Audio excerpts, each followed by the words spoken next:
Hi, I'm Steve Piazzale, a career and life coach, and welcome to Your Hired, a show about jobs and careers in which we answer questions such as, how do I find work that makes me come alive?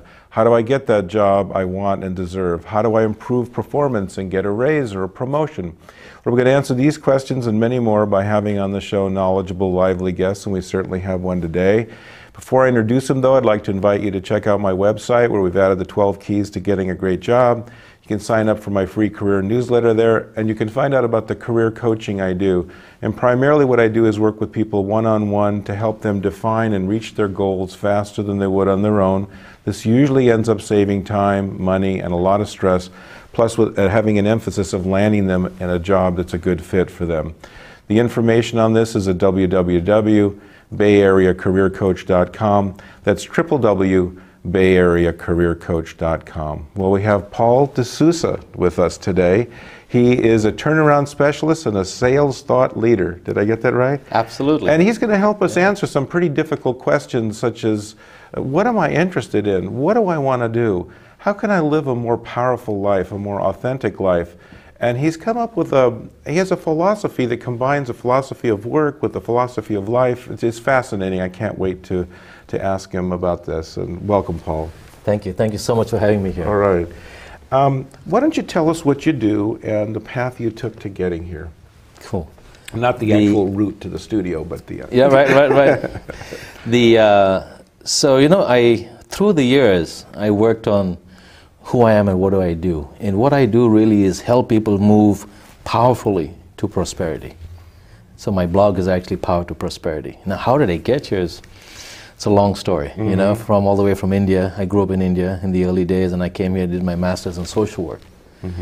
And doing social work... So you even had a view to helping people even in those days. I was raised with that ethic. I was raised Catholic in India, and my parents were very involved with the church. My father's involved with Vincent de Paul. My mom ran an orphanage. She was on the board of an orphanage center. It's a very cool idea. I remember, gosh, I was 3 and 4 years old, and Mother Teresa used to come to the house every month. Are you kidding? No, I'm not. Once a month when she opened Shusha Bhavan, which was a center in Madras now called Chennai. It was 68, I believe. She'd come to the house, 69 maybe, and I was 3 or 4 years old. And I remember every month they'd have meetings there. So it was really part of the family. And my dad was very involved with alternative energy. I grew up with windmills and solar power. Wow. We were off the grid in the 70s in India. And I grew up on a farm in India. You're just 30 years ahead of your time. Exactly.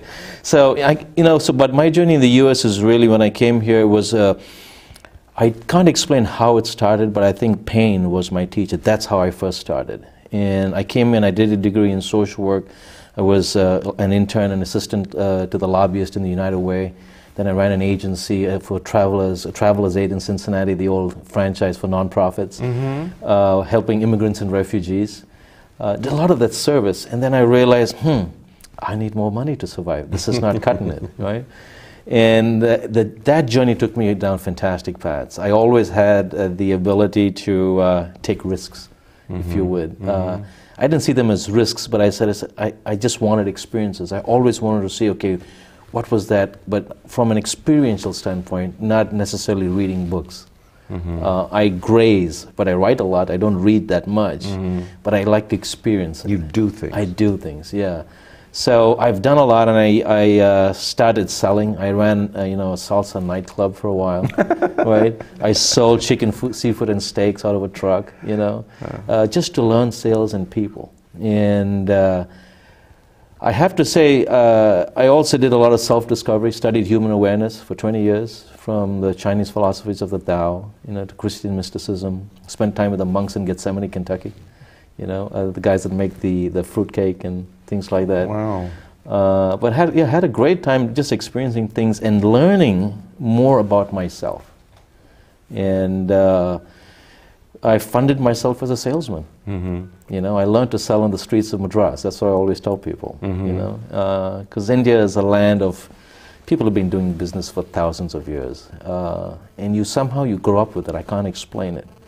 But what makes a good salesperson? What is it? What did you learn what is it that a person has? See, I went, at one point it was very hard. I was a closer, right? When I sold home security systems. I'd close. I'd go and rehash deals. And there's a gentleman there that taught me about sales, and he says, Paul, you know, a closer is somebody that helps somebody make a decision. That was incomplete for me. Mm-hmm. And I say sales and helping and closing a deal is really problem solving. Mm-hmm. That's the safest way to anchor the transaction, the dance between the salesman and the customer on something valuable. It's got to be something, so it's solving a problem. And then the next thing is, yes, you got to help somebody make a decision, but that's good for them as well as for you. Mm-hmm. I've seen sales guys that would discount 40% and not make any money because they're too scared to hold their own and didn't focus on the value of the deal, but focused on the transaction of the deal. You see? Mm-hmm. And on the other side, where the salesperson knows what they want and just makes a sale and helps them, that doesn't help, it makes the client, makes the customer do something they really didn't need. Mm-hmm. And I've been on both sides of that fence. Yeah, it's not truly a win-win for them in that case, huh? Yeah, very often. Yeah. You know, so for me, sales really is anchored in what business problem are you solving, or what problem are you solving? Because at every transaction, there are people involved. And do you think that generalizes to other types of business other than sales, like an entrepreneur starting a business? Absolutely. All throughout the workforce? Absolutely. That's the key. I've studied human awareness for 20 years, and then I've been a salesman selling, $1 million deals in the pharmaceutical space, technology deals, and all kinds of things I've sold. But at every transaction, you have people, and people have human concerns. Mm-hmm. They're doing things to take care of their concerns. The salesman is making a sale to put food on the table and send his kids to school. Mm-hmm. And the customer must be making a transaction to enhance their set of concerns, to put their children to school, to put food on their table. So the value is always anchored in people. It's always anchored in somebody's life, right? So you trying to isolate that and say, no, this is business is false. Absolutely false.